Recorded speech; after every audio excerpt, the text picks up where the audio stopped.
Hi hello welcome to Harshman sports. ఈరోజు ఈ వీడియోలో నిన్న జరిగిన India versus England match semifinal, అందులో ఒక 5 అంశాల గురించి చర్చిద్దాం.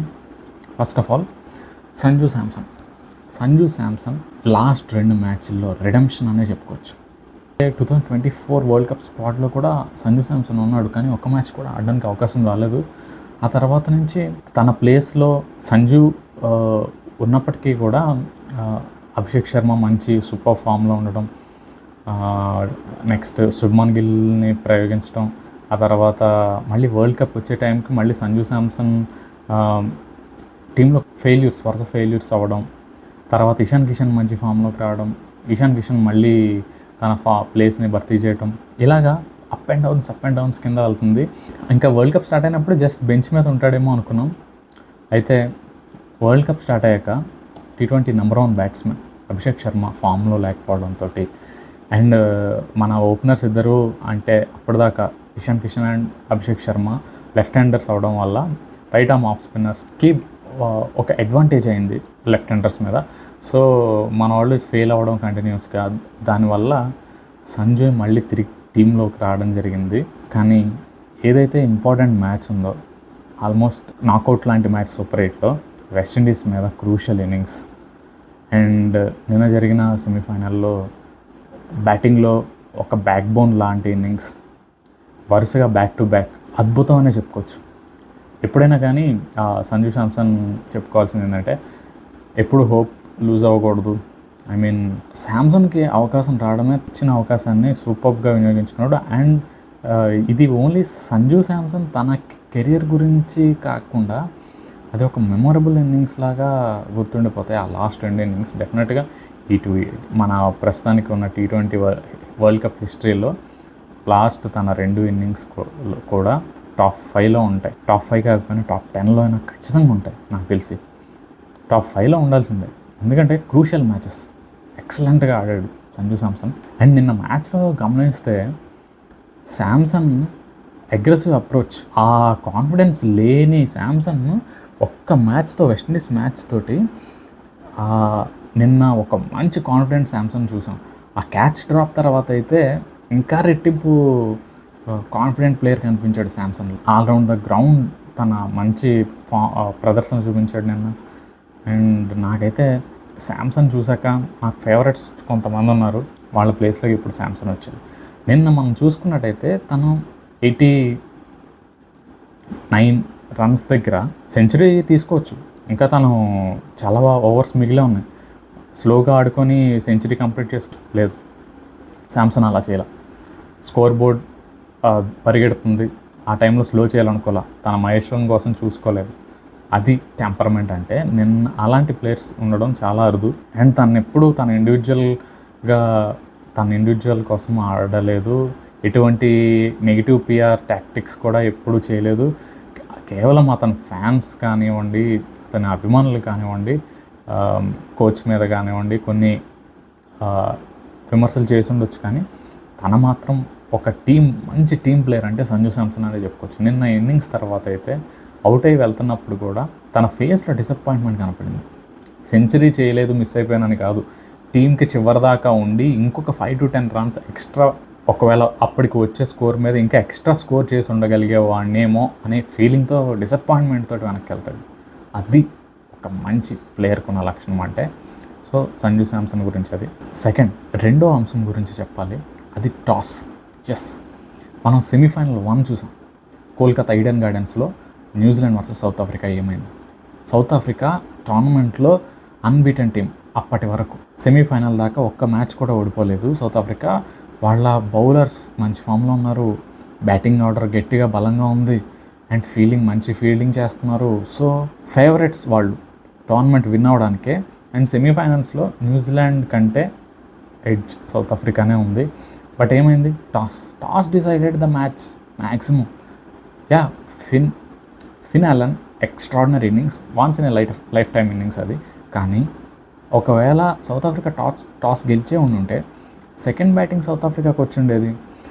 రన్స్ పెట్టాలనే స్కోర్ బోర్డ్ మీద రన్స్ పెట్టే ఇదిలో న్యూజిలాండ్ ఒకవేళ 180-200 కాల్అవుట్ అయ్యి ఉంటే సౌత్ ఆఫ్రికా మ్యాచ్ గెలిచేసి ఉండేదేమో. సెకండ్ ఇన్నింగ్స్లో. So toss is play I mean ఈ లేటర్ హాఫ్ ఇక్కడ ఇండియాలో జరిగే మ్యాచెస్ అది నైట్ టైంలో, ఎప్పుడైతే మనకి ఇంకా సమ్మర్ పీక్ టైం రాబోతుంది కదా, టెంపరేచర్ డిఫరెన్స్ చాలా ఎక్కువ ఉంటుంది. మార్నింగ్ హై టెంపరేచర్స్ ఉంటాయి, నైట్ టెంపరేచర్ డ్రాప్ అయినప్పుడు డెఫినెట్గా జూ అనేది ఫామ్ అవుద్ది. సో జూ వల్ల సెకండ్ హాఫ్లో బౌలర్స్కి బాల్ గ్రిప్ చేయడం కానీ ఫీల్డింగ్ చేయడం అవ్వచ్చు, స్పిన్నర్స్ ఎక్స్పెషల్లీ స్పిన్నర్స్ స్ట్రగుల్ అవుతారు స్పిన్ చేయడంలో, అండ్ ఫాస్ట్ బౌలర్స్ యార్కర్స్ ఎగ్జిక్యూషన్లో లైన్ అండ్ లెన్స్ మిస్ అవుతాయి. అండ్ ఇలాంటి సిచ్యువేషన్లో టాస్ అనేది చాలా క్రూషియల్. నిన్న ఇంగ్లాండ్ కూడా టాస్ గెలిచి ఆల్మోస్ట్ వాళ్ళు హాఫ్ ద మ్యాచ్ టాస్తోనే గెలిచినట్టే అనుకోవాలి. అయితే అలాంటి సిచ్యువేషన్లో ఇండియన్ బ్యాటింగ్ ఫెయిల్ అవ్వలేదు, thanks to Sanju Samson especially. Later on మనం శివం దుబే, హార్దిక్ పాండ్యా, ఇషాన్ కిషన్ అండ్ లాస్ట్లో బ్లిట్స్ ఇన్నింగ్స్ బై వీళ్ళందరికీ కూడా మంచి భాగం ఉంది అందులో. ఆల్దో అభిషేక్ శర్మ ఫెయిల్ అయినా కానీ మనం అంత మంచి స్కోర్ బోర్డ్ పెట్టగలిగాం స్కోర్ బోర్డు మీద. లేకపోతే మనకి చాలా డిఫికల్ట్ అయ్యేది. ఒకవేళ ఇండియా కనుక 200 అరౌండ్ 200లో 190 to 200 ఆ రేంజ్లో ఉండుంటే ఇంగ్లాండ్ దాన్ని 17-18 ఓవర్స్లో చేస్తుండేవాళ్ళు. అప్పుడు మనం ఇమాజిన్ చేయలేము అసలుకి. సో టాస్ ఎంత క్రూషియల్లో కూడా మనం అర్థం చేసుకోవచ్చు. టాస్ ఓడిపోయినప్పటికీ ఫస్ట్ బ్యాటింగ్లో కనుక మంచి స్కోర్ చేస్తే సెకండ్ బ్యాటింగ్ చేసే టీం మీద సైకలాజికల్గా ప్రెషర్ పడుతుంది. పిచ్ ఈజీగా అవ్వచ్చు, జూ వల్ల బ్యాటింగ్ ఈజీ అవ్వచ్చు, కానీ సెకండ్ హాఫ్లో సైకలాజికల్ అడ్వాంటేజ్ ఉండాలంటే ఫస్ట్ హాఫ్లో టాస్ ఓడిపోయినా కానీ మంచి స్కోర్ చేయగలిగితే చాలా మంచిది. అది ఒక పాయింట్ నేను అబ్జర్వ్ చేసాం, టాస్ ఓడి మనం గెలిచాం. అండ్ నెక్స్ట్ వన్ మూడో అంశం చూసుకున్నట్టయితే ఫీల్డింగ్ ఈ టోర్నమెంట్లో ఇండియా ఫీల్డింగ్ అసోసియేట్ నేషన్స్ కంటే చాలా ఘోరంగా ఉంది. కొన్ని మ్యాచెస్లో చెప్పుకుంటే మనం ముందు మ్యాచ్ చూడొచ్చు, వెస్టిండీస్తో జరిగిన మ్యాచ్లో కూడా సిల్లీ క్యాచెస్ డ్రాప్ చేశారు, ఈజీ క్యాచెస్ డ్రాప్ చేశారు. ఫీల్డింగ్లో బౌండరీ దగ్గర పెట్టాల్సినంత ఎఫర్ట్ పెట్టలేదు, బౌండరీస్ దానివల్ల బౌండరీస్ కన్సిడర్ అయ్యారు, మిస్ ఫీల్డ్స్ చేశారు, ఫీల్డింగ్లో అజైల్గా యాక్టివ్గా లేరు.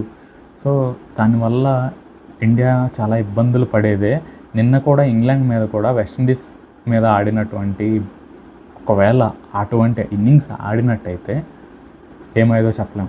నిన్న అక్షర్ పటేల్ ఇమాజిన్ అది డ్రాప్ చేసి ఉంటే హ్యారీ బ్రూక్ ఒక నెక్స్ట్ లెవెల్ విధ్వంసకర ఆటగాడు. హ్యారీ బ్రూక్స్ ప్లస్ బెత్తల్ కనుక 15 అవర్స్ దాకా ఆడేసి ఉంటే మ్యాచ్ 18 అవర్స్లో అయిపోయినా ఆశ్చర్యపోనక్కర్లేదు. అక్షర్ పటేల్ ఒక బౌలర్, నేనైతే ఎక్స్పెక్ట్ ఆ రకమైన అథ్లెటిసిజం, సూపర్ రన్నింగ్ బ్యాక్వర్డ్స్, కరెక్ట్గా ఆ టైమింగ్ కనుక చూసినట్టయితే ఎక్స్ట్రాడినరీ క్యాచ్ అది. ఆ ప్రెషర్ సిచ్యువేషన్లో we have to appreciate hour fielding yesterday, చాలా అభినందించాలి ఫీల్డింగ్ని. అండ్ రెండో క్యాచ్ విల్ జాక్స్ అండ్ బెత్తల్ ఇద్దరు మంచి పార్ట్నర్షిప్ బిల్డ్ చేసే టైంలో చాలామంది టెన్షన్ పడుతుంటారు మ్యాచ్ ఏమైపోతుందో అని. ఆ టైంలో హర్షదీప్ అప్పటికే 2 వైడ్ లేసి ఉన్నాడు, వైడ్ ఆఫ్ స్టంప్కి వైడ్గా బాల్ వేసే ప్రయత్నంలో 2 వైడ్స్ వేసి అయినా కానీ అదే లెంత్ తోటి బాల్ వేయటం వల్ల ఫ్లిక్ చేసాడు ఆఫ్ సైడ్. అదేమో అక్షర్ పటేల్ బౌండరీ దగ్గర పరిగెత్తుకుంటూ క్యాచ్ పట్టి బ్యాలెన్స్ తప్పే క్రమంలో పక్కనే శివం దుబేకి ఆ బాల్ విసిరి తను extraordinary piece of fielding and catching అది. ఆ క్యాచ్ నిన్న ఆ 2 క్యాచెస్ కూడా మ్యాన్ ఆఫ్ ద మ్యాచ్ ఇచ్చే అంత పర్ఫార్మెన్స్ అంటే ఊహించుకోండి. ఫీల్డింగ్లో మనం మాత్రం తక్కువ ఫీల్డింగ్ కూడా చాలా important part of the game. Harry Brook కనుక ఆ క్యాచ్ పట్టుంటే we never know what would have happen. Fielding is very crucial. And మనం కనుక హిస్టరీలో చూసుకుంటే ఫీల్డింగ్ చేసి మ్యాచ్ గెలిపించినందుకు ఎవరికైనా మ్యాన్ ఆఫ్ ద మ్యాచ్ వచ్చిందంటే అప్పట్లో చెప్పేవాళ్ళు 1983 వరల్డ్ కప్లో Kapil Dev, Viv Richards catch పట్టినందుకు సెన్సేషనల్ క్యాచ్ అని చెప్పేసి. అలాగే నిన్న అక్షర్ పటేల్ క్యాచ్ కోసం మ్యాన్ ఆఫ్ ద మ్యాచ్ ఇచ్చినక్కర్లేదు. అండ్ ఇది హిస్టరీలో గుర్తుండిపోయి మనకి ఎలాగైతే స్కైది 2024లో ఆ క్యాచ్ పడతాడు కదా డేవిడ్ మిల్లర్ది, సిమిలర్గా ఈ క్యాచెస్ కూడా 2 అంత క్రూషియల్ అని చెప్పుకోవచ్చు. అండ్ ఫీల్డింగ్లో లాస్ట్ ఓవర్లో బెత్తల్ వికెట్ ఫస్ట్ బాల్కి శివం దుబే ఓవర్లో 2 runs పరిగెడతాడు బెత్తల్. అప్పుడు లాంగ్ ఆఫ్లో Hardik Pandya excellent throw, very powerful throw. మంచి ఆ టైంలో ఐ మీన్ సిచ్యువేషన్కి తగినట్టుగా ఆ త్రో కీపర్ హ్యాండ్కి ఇసురుతాడు. అదే ఒకవేళ బౌలర్ హ్యాండ్కి ఇసురు నాట్అవుట్ అయి ఉండేది, బెత్తల్ స్ట్రైక్లో ఉండేవాడు. అది కూడా ఒక టర్నింగ్ పాయింట్. నిన్న తిలక్ వర్మ కూడా ఒక మంచి క్యాచ్ పట్టాడు బౌండరీ దగ్గర. సో నిన్న మన బేసిక్ ఫీల్డింగ్ బాగా చేసాం అండ్ కొన్ని అద్భుతమైన క్యాచెస్ పట్టుకోవడం వల్ల కూడా మ్యాచ్ గెలిచామని చెప్పుకోవచ్చు. అది 3వ అంశం. And 4th Bumrah. 4వ అంశం జస్ప్రీత్ బుమ్రాని ఎంత అప్రిషియేట్ చేసినా తక్కువేనన్నా. ఎందుకంటే సెమీఫైనల్ ప్రెషర్ ఒక ఎత్తు అయితే 254 రన్స్ చేస్ చేయడం అంటే నాట్ ఎన్ ఈజీ టాస్క్. అది ఇంగ్లాండ్ ఆ రన్ చేజ్లో అడ్వాంటేజెస్ పొజిషన్లో ఉన్నప్పుడు ఆటోమేటిక్గా బౌలర్స్ అందరూ కూడా బ్యాక్ ఆఫ్ ద మైండ్ చాలా టెన్షన్ ఉంటుంది. మనం అనుకున్న లైన్ అండ్ లెన్స్ పడటం అనేది వెరీ డిఫికల్ట్. ఎంత ఎక్స్పీరియన్స్డ్ బౌలర్కి అయినా కానీ మిస్ టైం అయ్యే అవకాశం ఉంది, లైన్ అండ్ లెన్స్ మిస్ అయ్యే అవకాశం ఉంటుంది. కానీ Jasprit once in a life time bowler మనకి టీమిండియాకి. చాలా అరుదుగా ప్రస్తుతం మనకున్న లెజెండరీ బౌలర్స్లో ఒక బౌలర్ అని చెప్పుకోవచ్చు బుమ్రా. అయితే ప్రస్తుతానికి మన టీంలో ఉన్నాడు. Nobody would have done that. ఎంత గ్రేట్ బౌలర్స్ తీసుకున్నా కానీ ఆ లాస్ట్ 2 ఓవర్లో ఒక్క బౌండరీ కూడా కన్సీడ్ అవ్వలేదు. 8 runs and 6 runs. Extraordinary effort బుమ్రాది. ఆ 2 overs వికెట్స్ పడకపోయినా కానీ man of the match performances ఆ 2 overs మనకి. మనం చూసుకున్నట్టయితే న్యూజిలాండ్ బ్యాట్స్మెన్ ఒక వేరే విహారం చేస్తున్నారు. ఏ బౌలర్ని కూడా వదిలిపెట్టట్లేదు. ఆల్మోస్ట్ ఏ బాల్ వేసినా 4 or 6 వెళ్ళిపోద్దామో అన్నట్టుగా స్టేడియం మొత్తం సైలెంట్. బుమ్రా కనుక ఆ 2 overs బుమ్రా లేకపోయి ఉంటే ఊహించుకోండి, మనం ఒక ఓవరు మిగలగానే ఇంగ్లాండ్ చేసి ఉండొచ్చు. ఆ లెవెల్లో బౌలింగ్ వేసాడు. యార్కర్స్ ఎగ్జిక్యూషన్ ఉన్నప్పుడు అండర్ ప్రెషర్ ఎక్సలెంట్. ఆ స్లోవర్ బాల్స్ కానివ్వండి, ఆ యార్కర్స్ కానివ్వండి, తన ఆ బౌలింగ్ యాక్షన్లో ఆ విధానం కానివ్వండి, దానివల్ల ఎగ్జిక్యూషన్ అడ్వాంటేజ్ అవినప్పటికీ లాస్ట్ వరల్డ్ కప్లో మనకి బుమ్రా చాలా క్రూషియల్ రోల్ ప్లే చేశాడు. అండ్ నిన్న మ్యాచ్ మనం ఫైనల్కి వెళ్ళడానికి one of the main reason తనే. అండ్ బుమ్రా గురించి ఇంకా అంతకంటే ఏం చెప్పగలం. So that's an appreciation for Bumrah. And last and final 5వ అంశం మనకి ఉన్న కన్సర్న్స్ గురించి. ఫస్ట్ ఆఫ్ ఆల్, నిన్న కనుక సంజు శాంసన్ దొరికిపోయి ఉంటే, ఆ క్యాచ్ డ్రాప్ అవ్వకపోయి ఉంటే, అభిషేక్ శర్మ ఈ వరల్డ్ కప్లో చాలా డిసప్పాయింట్మెంట్ తన నుంచి. అయితే దీనికి కొంత కారణం కూడా fans, experts and over expectations కూడా అని చెప్పుకోవాలి. నేను అగ్రీ చేస్తాను. Abhishek Sharma I'm very big fan. కానీ ఎప్పుడైనా కానీ వరల్డ్ కప్ స్టార్ట్ అవ్వకముందు ఫుల్ ఎక్స్పెక్టేషన్స్. అభిషేక్ శర్మ అసలు ఒక రేంజ్లో పొగడడం జరిగింది అందరూ. అయితే దానివల్ల తనకి సైకలాజికల్గా బ్యాక్గ్రౌండ్లో నేను ఈ type of innings high aggressive ఇంటెంట్తో ఉన్నట్టు ఇలాగే ఆడాలి అనేది ఒకటి ఫిక్స్ అయిపోయింది. ఆ టెంప్లెట్ మనకు నచ్చే మనం ఈసారి ఇండియా నుంచి 300 కూడా ఎక్స్పెక్ట్ చేయొచ్చు అని చెప్పేసి అనుకున్నాం. నేను ఒకవేళ ఆ అభిషేక్ శర్మ కూడా సంజు శాంసన్ తోటి ఈక్వల్గా పోటాపోటీగా ఆడుంటే మనం 15 ఓవర్స్లోనే ఏమో ఒక ఈజీగా 200 క్రాస్ చేసేసి లాస్ట్ 5 ఓవర్స్లో కూడా 20-30 runs ఎక్స్ట్రా చేసి ఉండేవాళ్ళం ఏమో. చెప్పలేం మనం. అభిషేక్ శర్మ ఆ రకమైన డిస్ట్రక్టివ్ బ్యాట్స్మెన్. అయితే Abhishek Sharma form is a very big concern. అయితే ఇన్ని మ్యాచెస్లో ఏదో ఒకలాగా టీం అయితే ఒడ్డుకు లాక్కొచ్చారు. అభిషేక్ శర్మ ఫామ్లో లేకపోవడం అనేది లోటు క్లియర్గా తెలుస్తుంది. మనం పవర్ ప్లేలో ఇంకో 10-15 runs ఎక్స్ట్రా స్కోర్ చేయొచ్చు తన కనుక మంచి బ్యాటింగ్ పర్ఫార్మెన్సెస్ చేస్తే. ఆ యొక్క కాన్ఫిడెన్స్ తోటి ఇప్పటిదాకే తనని ఇంకా కంటిన్యూ చేస్తూ వచ్చాము. వేరే ఎవరైనా కానీ డ్రాప్ అయిపోయేవాళ్ళు అభిషేక్ శర్మ ప్లేస్లో. తన మీద ఉన్న నమ్మకం అలాంటిది. అయితే ఫైనల్లో అభిషేక్ శర్మని తీసేస్తారా, వేరే ఎవరినైనా ఆడిస్తారా అంటే ఈ ఒక పాసిబిలిటీ అయితే ఉంది. అభిషేక్ శర్మ ప్లేస్లో ఇషాన్ని పైకి ఆర్డర్కి పంపించి రింకు సింగ్ అభిషేక్ శర్మ ప్లేస్లో తీసుకొస్తారా, లేదంటే అభిషేక్ శర్మని 1 downలో దింపి ఇషాన్ కిషన్ ఓపెనర్గా పంపొచ్చు. అదైతే చేయరని నేను అనుకుంటున్నాను. 2007లో గుర్తుంటే మీకు సెహ్వాగ్ ఫైనల్ మ్యాచ్లో నిఖిల్ చిన్న ఏదో హెల్త్ ఇష్యూ అని చెప్పేసి డ్రాప్ చేసి యూసఫ్ పఠాన్ తీసుకుంటారు. అదైతే కన్ఫర్మ్ నాకు. సెహ్వాగ్ని పక్కన పెట్టి యూసఫ్ పఠాన్ తీసుకున్నారని. అలాంటిది ఏమైనా చేయగలరా, ఆ ధైర్యం చేయగలరా అభిషేక్ శర్మ? మరి ఇన్ని మ్యాచెస్ కాన్ఫిడెన్స్లో లేకపోవడం అనేది కాన్ఫిడెన్స్ లేదు, తను క్లియర్గా తెలుస్తుంది. ఇది తన మీద ఒక ప్రెషర్ వల్ల ఒకవైపు నుంచి పాజిటివ్గా అలాంటి బ్యాట్స్మెన్ చాలా అరుదు, తన ఇంటెంట్ సూపర్, ఇలాంటి బ్యాట్స్మెన్ ఇప్పుడు దాకా చూడలేదని ఒక positive side of pressure. Negative side of pressure ఏంటంటే ఒక్కొక్క మ్యాచ్లో డక్అవుట్ అవుతుంటే మనోడు స్లాగర్ అని ఏ బాల్ని కూడా తను అనుకున్నట్టు బాధేయడానికి చూస్తాడు, మెరిట్ ఆఫ్ ద బాల్ చూడకుండా అని. ఐ మీన్ స్వింగ్ అయితే బాల్ ఆడలేడని, ఆఫ్ స్పిన్నర్స్కి ఆడలేడని, లెగ్ సైడ్ ఆడలేడని, ఇన్ని సంవత్సరంన్నర నుంచి ఏమైపోయారు వీళ్ళు, జస్ట్ ఈ వరల్డ్ కప్లో కనిపించారు. బట్ ఆ రెండు సైడ్ ఆఫ్ ప్రెషర్ వల్ల, డిఫరెంట్ టైప్ ఆఫ్ ఇన్పుట్స్ వల్ల అండ్ అపోజిషన్ బౌలర్ ఈ కన్ఫ్యూజన్ క్యాష్ చేసుకున్నారు కూడా. అయితే అభిషేక్ శర్మ నిన్న మ్యాచ్లో మాత్రం నాకు కూడా నచ్చలేదు. 2 4లు కొట్టావు ఓవర్లో, లాస్ట్ బాల్ సింగిల్ తీసుకోవచ్చు కదా. ఒక్కోసారి మనకి టైం సరిగ్గా లేనప్పుడు, అవతల బ్యాట్స్మెన్ సూపర్గా ఆడుతున్నప్పుడు మనం స్ట్రైక్ రొటేట్ చేసి అవతల వాళ్ళకి ఇస్తే మనకి కూడా ఒక ఫ్లో అనేది క్రియేట్ అవుతుంది. అభిషేక్ శర్మలో ఇంకా ఒక ఇమ్మెచ్యూరిటీ కనపడుతుంది. అవతల కొడితే నేను కూడా కొట్టాలి అనే ఒక ఇగో అయితే కనిపించింది నిన్న. అలాంటి యాటిట్యూడ్ ఉంటే మంచిది కాదు.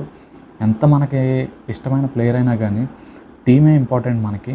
టీంకి ఏ సిచ్యువేషన్లో ఎలాంటి డిసిషన్ తీసుకుంటే బెటర్ అవుతుంది అనేది మేనేజ్మెంట్ తెలుసు కాబట్టి, బ్యాక్గ్రౌండ్ మన కోచెస్ కానీ వీళ్ళకి, వాళ్ళు ఏ డిసిషన్ తీసుకున్నా టీం కోసం నేను యాక్సెప్ట్ చేస్తాను. తనను ఆడించినా పర్లేదు, ఆడించకుండా ఒకవేళ మనకి రింకు సింగ్తో వెళ్దాము, ఇషాన్ని పైకి పంపిద్దాం అనుకున్నా I'm okay with that decision. ఎందుకంటే ఫైనల్ గెలవాలి. ఆ గెలుపులో మనం ఎలాంటి చేంజెస్ చేసినా మన టీం కోసం చేంజెస్ అయితే చాలు. అండ్ ఇంకో విషయం, సరిగ్గా ఆడని ప్లేయర్స్ గురించి మాట్లాడుకుంటున్నాం కాబట్టి అభిషేక్ శర్మ డిసప్పాయింట్మెంట్. సెకండ్ది Suryakumar Yadav, apart from that USA innings తను కూడా డిసప్పాయింట్మెంటే.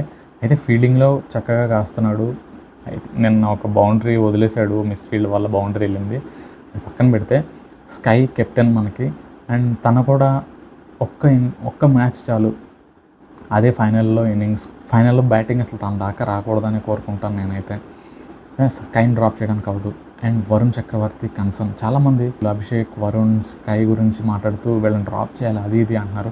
Varun Chakravarthy is one of our go to bowler. ఎప్పుడైనా కష్టాల్లో ఉంటే వరుణ్ చక్రవర్తి నంబర్ 1 బౌలర్. ఊరికే అవ్వలేదు, ఇండియన్ పిచ్చెస్ మీద కూడా మంచి పర్ఫార్మెన్స్ చేశాడు. అండ్ ఎందుకు వరుణ్ చక్రవర్తిలో చాలామంది పాయింట్అవుట్ చేస్తుంది ఏంటంటే, నిన్న మ్యాచ్లో కూడా మనం అబ్జర్వ్ చేయొచ్చు, తనకి అయితే ఫస్ట్ ఓవర్లో కనుక ఇమ్మీడియట్గా స్టార్టింగ్లోనే ఒక 2-3 మంచి స్కోరింగ్ షాట్స్ కనుక, లేదంటే సిక్సెస్ కనుక తను కన్సిడర్ అయితే, తను ఒక టైప్ ఆఫ్ ప్రెషర్లో క్రియేట్ అయ్యి వెళ్ళిపోయి బాల్ కొంచెం పేస్ ఇంక్రీజ్ చేస్తున్నాడు. అండ్ దానివల్ల స్పిన్ కూడా అవ్వక, బాల్ గ్రిప్ అవ్వకుండా ఇంచుమించు ఒక మీడియం పేసర్ లాగా అయ్యి బ్యాట్స్మెన్కి ఈజీగా ట్యాకిల్ చేస్తున్నారు. అండ్ తను డిఫికల్ట్ సిచ్యువేషన్లో ఒకటి 2 సిక్సెస్ కన్సిడర్ అయిపోగానే ఇమీడియట్గా డిఫరెంట్ చేంజెస్ చేయడం గమనించి తను వర్రీ అవుతున్నట్టు కనిపించింది. ఎంత పెద్ద బౌలర్ అయినా కానీ బుమ్రా లాంటి బౌలర్స్ ఎంతమంది ఉండగలరు చెప్పండి? బుమ్రా లాంటి బౌలర్స్ అందరూ బుమ్రాలు అవ్వలేరు. డెఫినెట్గా 1-2 బ్యాడ్ డేస్ ఉంటాయి. అలాగని సూపర్ 8 నుంచి డిసప్పాయింట్మెంట్ అనుకున్నా కానీ, ఇంగ్లాండ్ మీద వరుణ్ చక్రవర్తికి మనం చూసుకుంటే మొన్న సిరీస్లో మంచి రికార్డే ఉంది. సో వై నాట్ ఆ పరంగా మనం ఎందుకు చూడకూడదు? సేమ్ న్యూజిలాండ్కి ఎలాగో న్యూజిలాండ్ పైన అభిషేక్ శర్మకు కూడా మంచి రికార్డే ఉంది. ఎవరినో ఒక్క మ్యాచ్ చాలు. నాకు ఆ న్యూజిలాండ్ వరల్డ్ కప్ ముందు సిరీస్లో మంచిగా వేసాను అనే ఒక బ్యాక్ ఆఫ్ ద మైండ్లో ఒక మంచి కాన్ఫిడెన్స్ ఉంటే, లేదంటే చేయగలను అనే నమ్మకం వచ్చిందనుకోండి, ఆ రోజు మంచిగా ప్రదర్శన కూడా చేయొచ్చు. మనం ఒక్క మ్యాచ్ అయితే కుల్దీప్ని రీప్లేస్ చేస్తారా, వరుణ్తోనే వెళ్తారా అనేది కూడా క్వశ్చన్. ఇందాక చెప్పినట్టుగానే టీం మొన్నట్లాగా వాషింగ్టన్ తీసుకొచ్చారు అక్షర్ పటేల్లో, అది బ్యాడ్ డిసిషన్ అయింది సౌత్ ఆఫ్రికా గేమ్లో. సో ఈ గేమ్లో అది ఒక డౌట్ ఉంది, వరుణ్ ప్లేస్లో కుల్దీప్ తీసుకొస్తారా అనేది. వినెవర్నో ఏం జరగబోతుందో. డెఫినెట్గా ఇదైతే చర్చగా వస్తుంది డెఫినెట్గా మన టీం మేనేజ్మెంట్లో. అండ్ బౌలింగ్లోనే కొంచెం కన్సర్న్, అంటే బ్యాటింగ్ బౌలింగ్లో కూడా కొన్ని కన్సర్న్స్ ఉన్నా కానీ బౌలింగ్లో 6th బౌలింగ్ ఆప్షన్ కూడా ఉంటే మంచిది. దూబే కనుక బాగుండేది. బట్ దూబే అస్సలు చాలా రన్స్ కన్సిడర్ అవుతున్నాడు కాబట్టి ఆ ఆప్షన్ని నాకు తెలిసి వాళ్ళు కన్సిడర్ చేయకపోవచ్చు. Yes, these are the 5 things. ఈ 5 అంశాలు ఈ మ్యాచ్ ద్వారా మనం నేర్చుకోవచ్చు. అండ్ ఫైనల్ గురించి ప్రివ్యూ చేస్తాను నెక్స్ట్ వీడియోలో, ఆర్ ఒక షార్ట్ అప్లోడ్ చేస్తాను నెక్స్ట్ మ్యాచ్ గురించి. మీకు ఈ వీడియో నచ్చినట్టయితే లైక్ చేయండి. Thanks for watching Harshman sports.